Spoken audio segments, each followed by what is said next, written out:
שלום, זה המקצה שלנו לתחרות המקצה המקורי לאליפות ישראל בספיד קיובינג 2025. אז המקצה נקרא פנדה פקטורי, פתירת 2x2 פנדה, שזה היה לחלוטין במבנה שלה ל2x2 רגילה, אבל קצת שונה. ומה שמייחד את המקצה הזה אפילו עוד יותר, או שעושים אותו בפקטורי של 3 אנשים. מה זה אומר? שמתכננים מראש איזה שלב יעשה בפתירה של הקובייה כל אחד, וכשכל אחד מסיים את השלב שלו, הוא מעביר לבא. רק כשהראשון מתחיל את הטיימר והאחרון עוצר אותו.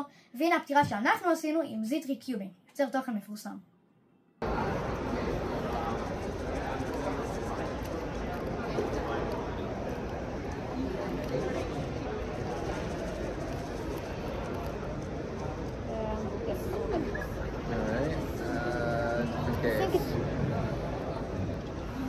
There we go. Yes.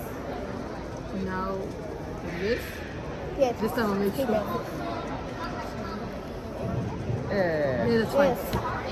All right, that's Let's fine. go.